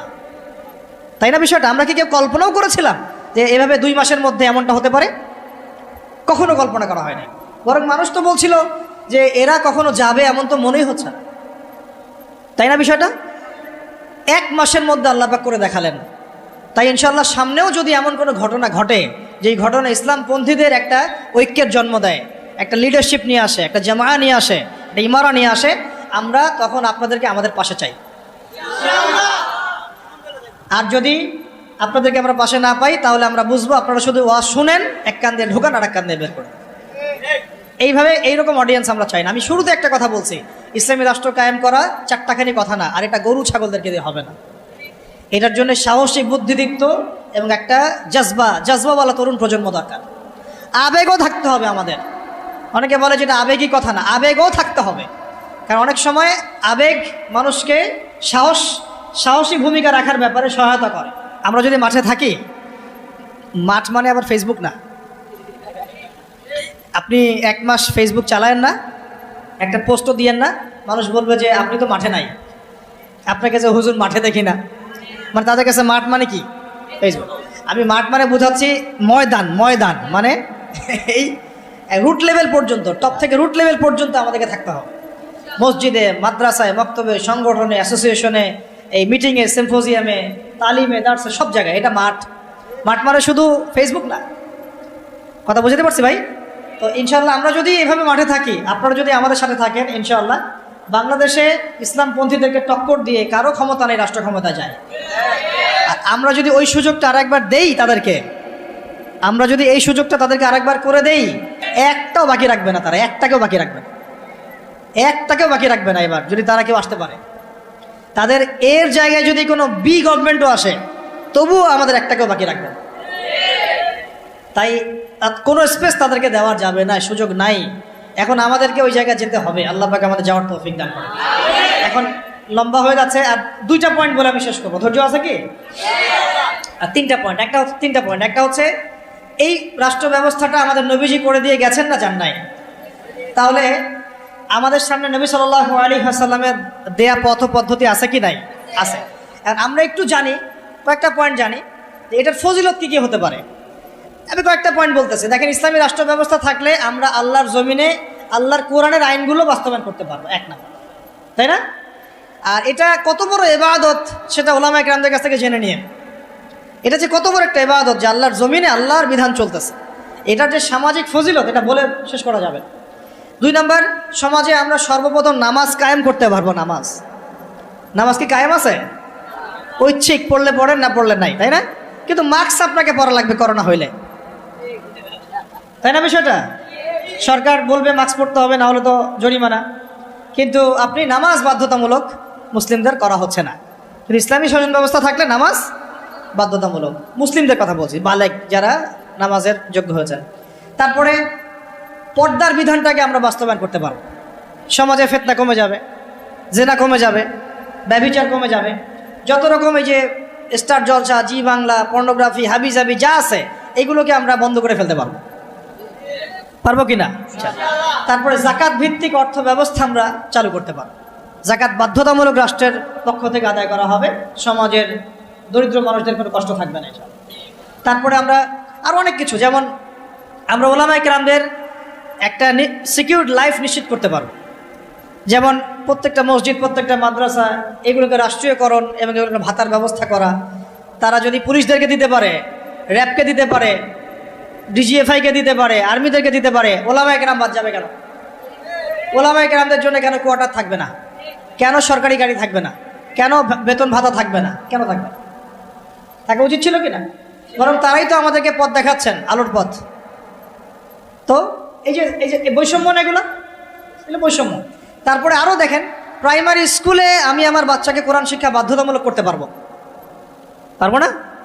এখন কি বাধ্যতামূলক আছে? এটা নিয়ে তো আমার অনেক লেকচার শুনেছেন।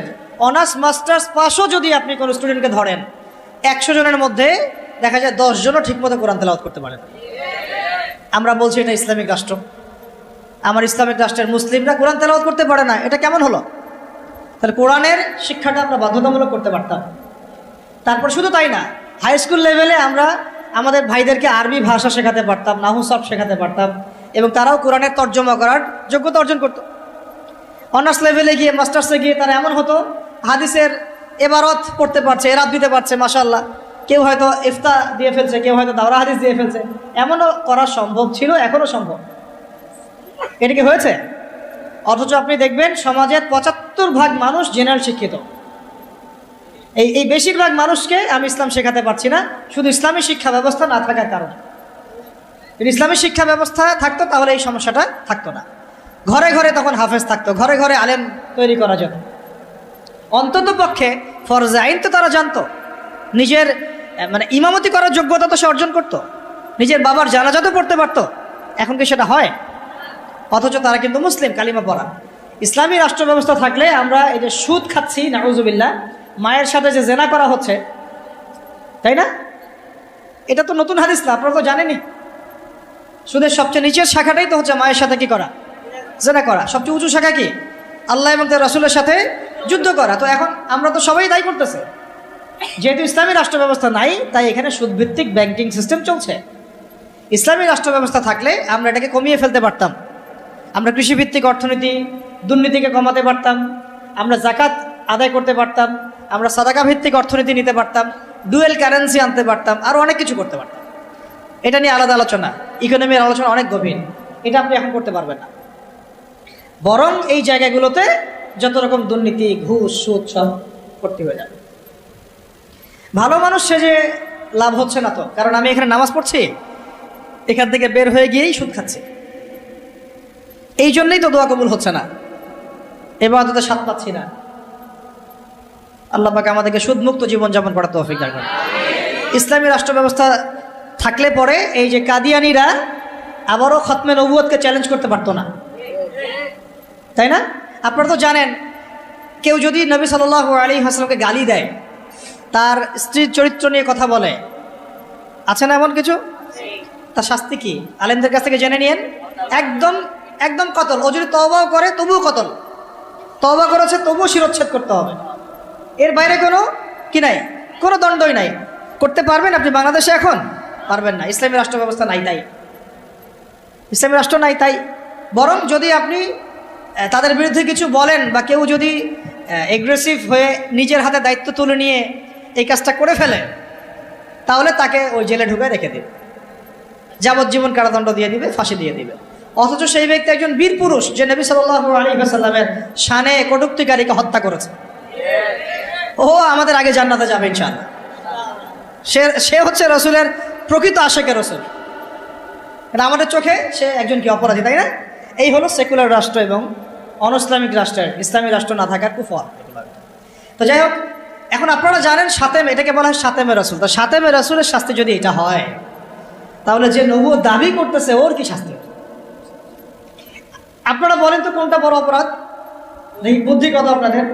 কেউ একজন নবী সাল্লাল্লাহু আলাইহি ওয়াসাল্লামকে গালি দিচ্ছে, এটা তো মহাপাপ, বিশাল অপরাধ, হত্যাযোগ্য।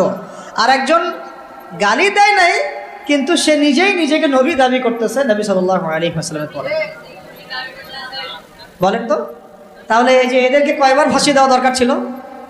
ওরা আমাদের এখানে ব্যবসা করতেছে, ওই যে বললাম বাথরুমের বদনা থেকে শুরু কইরা আপনার বাসার বেড পর্যন্ত ওদের কোম্পানি। আরএফএল, প্রাণ, টেস্টি ট্রিট, আর কি বলবো, কতগুলো আছে ওদের, অনেক কিছু আছে। আপনি অনলাইনে যান, ঘাটাঘাটি করলেই তো বুঝতে পারবেন। আমাদের এখানে বিকল্প ফিকির কি? বিকল্প ফিকিরটা কোথায়? এদেরকে স্পেসটা কে করে দিল?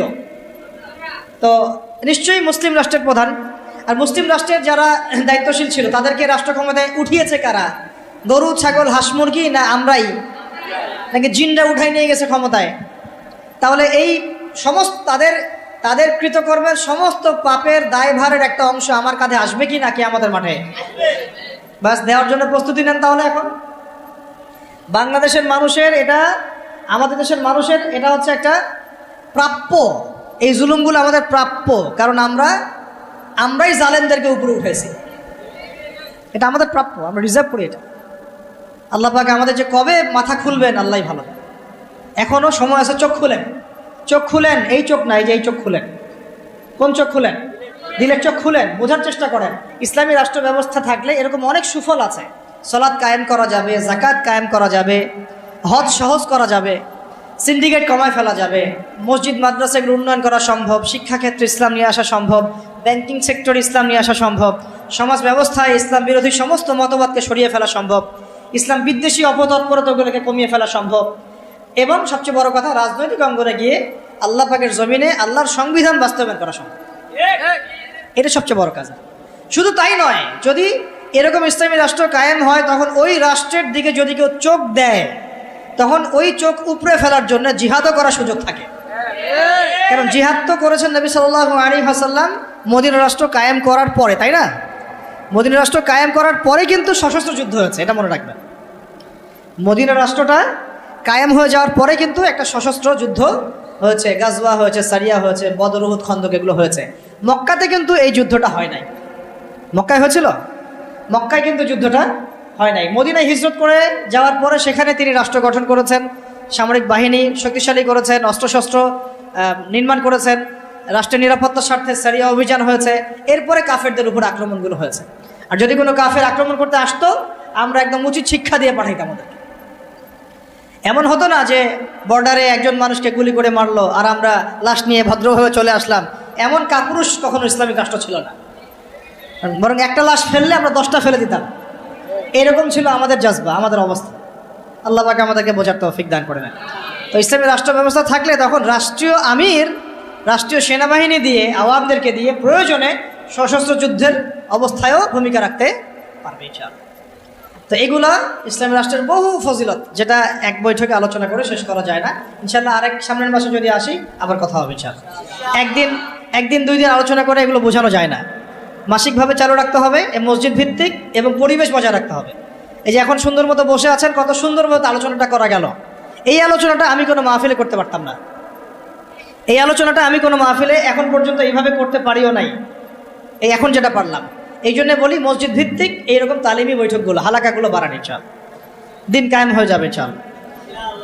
আর এখন একটা পয়েন্ট হচ্ছে, যদি না থাকে ইসলামী রাষ্ট্র, তাহলে ক্ষতিগুলো কি হয়? প্রথম ক্ষতি হচ্ছে নামাজ কায়েম হবে না। ব্যক্তি জীবনে কায়েম হতে পারে, রাষ্ট্রীয়ভাবে কায়েম হবে না। যাকাত বাধ্যতামূলক তোলার কোনো সুযোগই নেই। বরং যাকাতের কথা বাধ্যতামূলক বললেও আপনাকে ধরে নিয়ে যাচ্ছে অনেক সময়, তাই না? যাকাত বাধ্যতামূলক এটা জানে কয়জন? অনেকেই জানে না, অনেকে মনে করে জাকাত না দিলেও মনে হয় আমি মুসলিম আছি। মান ফাররাকা বাইনা সলাতি ওয়া যাকাত ফাকাদ কাফারা, যে একটা স্পষ্ট উক্তি আছে, হাদিস থেকে পাওয়া যায়, উসুল থেকে পাওয়া যায়। কেউ যদি সলাত এবং জাকাতের মাঝে পার্থক্য করে, এটা যে কুফরি, এটা কি কুফরি। তো জাকাত দিচ্ছে না, দীর্ঘদিন বছরের পর বছর জাকাত দিচ্ছে না, কোনো ফিকিরই নাই। তো ইসলামী রাষ্ট্র নাই, তাই এটা আদায় করা যাচ্ছে না। কিন্তু ওমর রাদিয়াল্লাহু আনহুর সময় জাকাত কালেকশন করার জন্য আলাদা একটা ইউনিট থাকতো, স্বতন্ত্র একটা ইউনিট থাকতো না, ডিপার্টমেন্ট থাকতো। তারা জাকাত কালেকশন করে নিয়ে আসতেন এবং রাষ্ট্রীয় কোষাগারে জমা দিতেন। রাষ্ট্রীয় কোষাগার সমৃদ্ধ হতো, এখান থেকে জাকাতের 8টা খাতে বন্টন করা হতো, ডিস্ট্রিবিউট করা হতো। একটা গরিব মানুষ খুঁজে পাওয়া যেত না। এগুলো তাত্ত্বিক কথাবার্তা নয়, দুনিয়া দেখেছে, এগুলা প্র্যাকটিক্যাল। এটা বিশ্ববাসী দেখেছে প্র্যাকটিক্যাল। এগুলো এমনকি অমুসলিম যদি কেউ ক্ষতিগ্রস্ত হতো, তাকেও জাকাতের অর্থ থেকে সহায়তা করা হয়েছে, দিনের দিকে তার কলবকে ফেরানোর জন্য এটাও করা হয়েছে। তো আর অনেকে একটা প্রশ্ন করে যে ইসলামী রাষ্ট্র ব্যবস্থা আসলে কি তাহলে অমুসলিমদের অধিকার নিশ্চিত হবে না? বরং সবচেয়ে বেশি হবে। এই তথাকথিত গণতান্ত্রিক রাষ্ট্রে, তথাকথিত সেকুলার রাষ্ট্রে এই অমুসলিমদের উপর যা জুলুম হয়েছে বা হয়, এগুলোর তো অস্তিত্ব থাকবেই না, বরং অমুসলিমরা আমাদের কাছে তখন জিম্মেদারির মধ্যে থাকবে। কেউ তাদের যদি জানমালের ক্ষতি করতে চায়, তখন আমরা তাদের পক্ষ নিয়ে লড়বো ইনশাআল্লাহ। এইটা এখন কিছু কিছু অমুসলিম এই একটা মিথ্যা প্রপাগান্ডা ছড়িয়েছে, তাদের মধ্যে ইসকন কিন্তু আছে একটা। এরা মিথ্যা প্রপাগান্ডা ছড়ায় এভাবে, তারা মনে করায়, মানুষকে বুঝায় যে এটা ইসলামী রাষ্ট্র কায়েম হলে আমরা সংখ্যালঘুরা নির্যাতিত হব, আমাদেরকে মারতে আসবে, আমাদের মন্দির ভেঙে দিবে, আমাদের মূর্তি ভেঙে দিবে। কোশ্চিনকালে এমনটা হবে না। এটা একটা ভুল মেসেজ তারা জনগণকে দেয় বা বিশ্ববাসীকে দেওয়ার চেষ্টা করে। এরা প্রতারণা করছে আমাদের সাথে, কারণ তাদের হাতে যদি ক্ষমতা যায়, তারাই সেই প্রাচীন ঐতিহ্যবাহী বাবরি মসজিদ ভেঙে ফেলেছে। বিগত 5 বছরে তারা এরকম প্রায় 20টা-30টা মসজিদ ভেঙে ফেলেছে, ঐতিহ্যবাহী, যেগুলো একদম 500 বছর, 600 বছর, 800 বছর পুরাতন। আমরা কি বাংলাদেশে কোনো মন্দির ভাঙছি? আর যেখানে যেখানে মসজিদ ভাঙা হচ্ছে, ওইখানে গিয়ে সাম্প্রদায়িক সম্প্রীতির বলি ওরাও তোমরা। আমাদের দেশে এরকম কোনো ঘটনা ঘটে নাই বা পরিস্থিতি নাই যেখানে এসে বলতে হবে সংখ্যালঘু নির্যাতিত হচ্ছে। এইগুলো ধোঁকাবাজি করে। কিছু কিছু এরকম দুষ্ট অমুসলিম আছে যারা চায় না ইসলামী রাষ্ট্র ব্যবস্থা বা খেলাফা ব্যবস্থা আসুক, কিন্তু অথচ ইসলামী রাষ্ট্র ব্যবস্থা থাকলে অমুসলিমদের অধিকার সবচেয়ে আগে আমরা নিশ্চিত করবো ইনশাআল্লাহ। কারণ তারা আমাদের এখানে জিম্মেদারির মধ্যে থাকবে। জিম্মেদারি কথাটা বললাম এই কারণে, জিম্মি শব্দ তারা বুঝে না। যদি আমরা বলতাম যে অমুসলিমরা আমাদের কাছে জিম্মি হিসেবে থাকবে, তারা মনে করতো যে জিম্মি মানে বন্দি। জিম্মি মানে কি? বন্দি। এই যে আরবির অবস্থা। অথচ জিম্মি মানে হচ্ছে আমার জিম্মাদারির মধ্যে সে আছে, সে আমার দায়িত্বে আছে, আমার হেফাজতে আছে, আমার গার্ডিয়ানশিপে আছে। তার গায়ে যদি আঘাত করে, আমি সে হাত ভেঙে ফেলবো। এটা হলো জিম্মাদারি, জিম্মির ব্যাখ্যা। তারা এভাবে ভুল মেসেজ দেয়। আল্লাহ পাক আমাদেরকে সত্য চেনার বোঝার তৌফিক দান করেন। তো না থাকলে অসুবিধাগুলো হচ্ছে যে আমরা সালাত প্রতিষ্ঠা করতে পারছি না, জাকাত কায়েম করতে পারছি না, আমরা দেখা যাচ্ছে আমর বিল মারুফের কাজ করতে পারছি, শিক্ষাক্ষেত্রে হয়তো কিছু মেহনত করতে পারছি, কিন্তু নাহি আনিল মুনকারের কাজ করতে গেলে আমাদেরকে বাধা পেতে হচ্ছে। আমাদের মধ্যে তারা আবার অনেক বাতিল আকীদা ছড়ায় দিচ্ছে, আমাদের মধ্যে বিভক্তি বাড়ায় দিচ্ছে, আমাদের মধ্যে ঐক্য নষ্ট করছে, আমাদেরকে নিয়ে রাজনীতি করছে। এগুলো করছে না? কোনো কোনো ক্ষেত্রে আমাদের ওলামায়ে কেরাম থেকে গুমের শিকার হতে হচ্ছে, জুলুমের শিকার হতে হচ্ছে, জেল হচ্ছে, ফাঁসি হচ্ছে, মামলা মোকদ্দমা হচ্ছে। এরকম বহু ঘটনা ঘটছে শুধুমাত্র ইসলামী রাষ্ট্র ব্যবস্থা না থাকার কারণে। আরও বড় কথা হচ্ছে সুদ দূর করা যাচ্ছে না, ঘুষ দূর করা যাচ্ছে না, দুর্নীতি দূর করা যাচ্ছে না, করাপশন বন্ধ করা যাচ্ছে না। তারপরে এই যে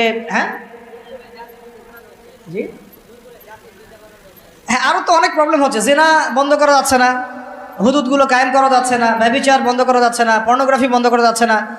সমাজের যত জাহালাতের শেকড় আছে, এগুলোকে শেকড় থেকে উপড়ায় ফেলা যাচ্ছে না, শুধু ডালপালা কাটা যাচ্ছে। এই ডালটা কাটা যাচ্ছে, হয়তো এটা কাটা যাচ্ছে, কিন্তু শেকড় থেকে যাচ্ছে। তো আমরা কি শেকড়টা উপড়ে ফেলা বুদ্ধিমানের কাজ, নাকি ডালপালা ছাটার বুদ্ধিমানের কাজ? শেকড় উপড়ে ফেলতে হলে আমাদেরকে ওই রাষ্ট্র ব্যবস্থা দিকে যেতে হবে, তাহলে ইনশাল্লাহ আমরা গোড়ার থেকে সংস্কার করতে পারবো ইনশাল্লাহ। আর শেষ পয়েন্টটা হচ্ছে আমরা এটা করব কিভাবে? সিরাতের আদলে আমি একবার বলেছি, করার জন্য আমাদের আসলে ব্যক্তিগত পর্যায় থেকে শুরু করে সবার কিছু কাজ আছে। সেই কাজগুলো কি কি? এই কাজগুলো একটু মুখস্থ করেন। 1 নম্বর হচ্ছে যে আমাদের সবাইকে প্রথমত প্রথমত দিনের শরঈ ইলম অর্জন করতে হবে, দিনের ইলম অর্জন করতে হবে। ইলম ছাড়া আমরা আসলে কিছুই করতে পারবো না।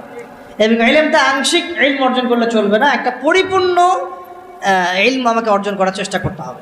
এটা একদিনের বিষয় নয়, লেগে থাকতে হবে, সবর করতে হবে, ধৈর্য ধরতে হবে, আদব বজায় রাখতে হবে, আখলাক ঠিক রাখতে হবে, ওলামা কেরামের সোহবত লাগবে, এই বিষয়গুলো দরকার আছে। তারপরে ইনশাল্লাহ আমরা আলেম না হতে পারলেও তালেবে ইলম হবো ইনশাল্লাহ। সবাইকেই তালেবে ইলম হইতে হবে, 1 নম্বর। 2 নম্বর হচ্ছে শুধুমাত্র তাত্ত্বিক কথাবার্তা নয়, বরং আমলে নিজেকে প্রমাণ করতে হবে, আমলটাতে নিজেকে প্রমাণ করতে হবে। আর আমলের ক্ষেত্রে একবারে বেশি বোঝা চাপে না নিয়ে অল্প অল্প করে আস্তে আস্তে সামনে আগানো, আল্লাহ তৌফিক দান করবেন। 3 নম্বর হচ্ছে রিজিক হালাল করে ফেলতে হবে। হারাম রিজিকের মানুষদেরকে দিয়ে দিন কায়েম সম্ভব হবে না, ঠিক আছে? 3 নম্বর, যত রকম সুদ ঘুষ আর এই এনজিও টেনজিও যেগুলো আছে এগুলো থেকে নাম কাটায় ফেলেন, আল্লাহর রাস্তায় নাম কাটায় ফেলেন। 4 নম্বর হচ্ছে যে আমরা সৎ কাজে আদেশ করি, মাশাআল্লাহ, এটা তো আমাদের মধ্যে চালু আছেই, তাবলীগের মেহনত চালু আছে, সব ঠিক আছে। অন্যায় কাজে নিষেধটাকে বাড়াতে হবে, অন্যায় নিষেধটাকে বাড়াতে হবে। সৎ কাজে আদেশের সাথে সাথে অন্যায়ের নিষেধটা বাড়াতে হবে, বরং এটা বেশি জরুরত হয়ে গেছে এখন। অন্যায় প্রতিবাদ না করলে, বাধা না দিলে এরা লাই পেয়ে যাবে। পাশে কনসার্ট হচ্ছে, আমরা যদি এখানে বয়ান করতে থাকি ফায়দা নাই। যদি আপনারা এখান থেকে 10 জন 50 জন গিয়ে ওকে বন্ধ করেন তখন ফয়দা আছে। আর ওই ফয়দাটা কিন্তু এককেন্দ্রিক ফয়দা না, আপনার ফয়দা ভোগ করছে পুরো এলাকার মানুষ। ওই ধুমধারাক্কা গান বাজাতো পুরো এলাকা কলুষিত হচ্ছে, পুরো এলাকার মানুষকে পাপ করতে হচ্ছে, পুরো এলাকার মানুষের ঘুম নষ্ট হচ্ছে। আর আমি যদি ওদেরকে গিয়ে খালি মিষ্টি মিষ্টি দাওয়াত দেই, দেখা যাবে সে ওটাকে গায়ে লাগাবে না। যদি আমরা ঐক্যবদ্ধভাবে প্রতিবাদ করি বন্ধ হয়ে যাবে। তাই আমর বিল মারুফের সাথে নাহি আনিল মুনকার থাকতে হবে, প্রত্যেকটা মসজিদ ভিত্তিক, এলাকা ভিত্তিক, এবং ওলামায়ে কেরাম তার নেতৃত্ব দিবেন ইনশাআল্লাহ। মাশওয়ারা করে আগানো, মাশওয়ারা ছাড়া আবার না যাওয়া। তবে এখানে সাহসিকতার পরিচয় দিতে হবে, কারণ যারা পাপ করে, জুলুম করে, ওদের মন এমনি দুর্বল থাকে, একটু ধাক্কা দিলে দেখবেন কাঁপাকাঁপি শুরু করছে। আল্লাহ পাক আমাদের বোঝার তৌফিক দান করুন। আরেকটা বিষয় বলতে চাই যে পারিবারিক মূল্যবোধগুলোকে ঠিক করে ফেলা এবং সন্তান সন্ততিদেরকে মুজাহিদ হিসেবে মানুষ করতে শুরু করা। যদি পরিবার দেখা যায় যে অনেক বোঝানোর পরেও বা অনেক চেষ্টা করার পরেও আপনার আইডিওলজির সাথে ম্যাচ করছে না বা কোনোভাবেই পেরে ওঠা যাচ্ছে না, সেক্ষেত্রে আমি বলি প্রয়োজনে আসহাবুল কাহাফ হয়ে যান, প্রয়োজনে আসহাবুল কাহাফ হয়ে যান, তারপরেও নিজের লক্ষ্য থেকে বিচ্যুত হবেন। বাচ্চাদেরকে একদম ডিনামাইট করে আগামী দিনের ওমর, হামজা, খালিদের মতো মানুষ করতে হবে, ঠিক আছে? একদম বাচ্চাদেরকে, তাদেরকে নিয়ে কোনো ছাড় দেওয়ার কোনো সুযোগ নাই। নিজের ঘরটা হবে একটা ইসলামী রাষ্ট্র, মানে আপনার ঘরই একটা রাষ্ট্র, ওইখানে আপনার হুকুম চলে, কারো হুকুম চলে না, আল্লাহর হুকুম চলে, রাসূলের হুকুম চলে, এবং আপনি তার প্রতিনিধি, আপনি হচ্ছেন আপনার ঘরে আল্লাহর খলিফা, ঠিক আছে কথা? এরপরে প্রয়োজন হচ্ছে ওলামায়ে কেরামদের ঐক্য, যেটা নিয়ে আমরা বারবার কথা বলছি। ইনশাআল্লাহ এই ঐক্য হয়ে যাবে ইনশাআল্লাহ। ওলামায়ে কেরাম তো সব বুঝেনি, মাশাআল্লাহ। কিছু বিষয় থাকে, এটা হয়তো মনস্তাত্ত্বিক কিছু বিষয় থাকতে পারে, আবার কখনো কখনো ভুল বোঝাবুঝি হয়, কখনো কখনো হতে পারে অনলাইনের কারণে একটা ফিতনা ক্রিয়েট হয়। হয়তো দুজনের সাথে কোনো খারাপ সম্পর্ক নাই, কিন্তু অনলাইনের কারণে, ইউটিউবিং, ফেসবুকিংয়ের কারণে দূরত্ব সৃষ্টি হয়ে গেছে, এমন হয় না? এই জন্য এদেরকে নিয়ন্ত্রণ করতে হবে। এটা বলতে ভুলে গেছিলাম, মিডিয়া নিয়ন্ত্রণ করতে হবে। মিডিয়া নিয়ন্ত্রণ না করলে আপনি দিন জ্ঞান করতে পারবেন না। মিডিয়াগুলোকে কন্ট্রোল করতে হবে এবং আমাদের স্বতন্ত্র মিডিয়া তৈরি করতে হবে, আমাদের স্বতন্ত্র মিডিয়া তৈরি করতে হবে। আর এই পশ্চিমা মিডিয়া, সেকুলার মিডিয়াগুলোর এই দিক থেকে চোখ ফিরিয়ে নিতে হবে। এদের কথা শোনা যাবে না, এদের কথা শোনাও যাবে না, এদের পত্রিকা পড়াও যাবে না। ও কী লেখে লিখুক, বরং ওটাকে কিভাবে ব্যান করা লাগে, বয়কট করা লাগে, আর এর বিকল্প কিভাবে পত্রিকা তৈরি করতে হয়, মিডিয়া তৈরি করতে হয়, এই ফিকির আমাদেরকে করতে হবে। মিডিয়া একটা যুদ্ধ, এখন মিডিয়া কি একটা যুদ্ধ। এই বাংলাদেশে এই হাজার হাজার জুলুমিয়াতের পিছনে দায়ী হচ্ছে প্রথম আলো, ডেইলি স্টার, কিন্তু আমরা ওদেরকে বন্ধ করতে পারবো।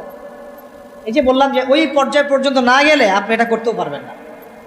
পারবেন একা একা যদি আমি ওখানে গিয়ে মিছিল করি, ওকে বন্ধ হবে? ভাঙচুর করলে দেখবেন ওর প্রতি আবার সিম্পেথি তৈরি হবে। আহারে বেচারাকে এভাবে মাইট দিল, ওর অধিকার নিশ্চিত করার জন্য দেখা যাবে 10 প্লাটুন বিজিবি মোতায়েন করে দিচ্ছে, তখন আপনি কি করবেন? তো এটা আমাদেরকে ওই পর্যায়ে গিয়ে করতে হবে। আল্লাহ পাক আমাদেরকে করার তৌফিক দান করেন। আর আপাতত আমাদেরকে বিকল্প মিডিয়া তৈরি করতে হবে। এবং ওদের এইসব প্রোপাগান্ডায় কোনোভাবেই কান দেওয়া যাবে না। এইসব সেকুলার মিডিয়াগুলোর প্রোপাগান্ডায় কোনোভাবেই কান দেওয়া যাবে না। ওয়াল্লাহি এরা মিথ্যা কথা বলে, ওয়াল্লাহি এরা মিথ্যা কথা বলে, ওয়াল্লাহি এরা মিথ্যা কথা, এরা মিথ্যুক, মিথ্যাচার করে, ওলামায়ে কেরামের চরিত্র হনন করে। এরা ইসলামকে জঙ্গিবাদের ধর্ম বানাইছে, নাউজুবিল্লাহ। এরা ইসলামকে সন্ত্রাসী হিসেবে উপস্থাপন করছে। এরা বহু মাজলুমের গুমের কারণ, জেলে যাওয়ার কারণ, কেস লড়ার কারণ এই মিডিয়াগুলাই।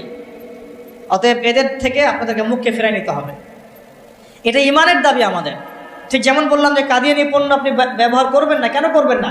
এটা আপনার ইমানের দাবি। সে আল্লাহ নবীর পরে নবুয়ত দাবি করেছে, আমি তার উম্মত, আমি তার পণ্য ব্যবহার করতে পারি না।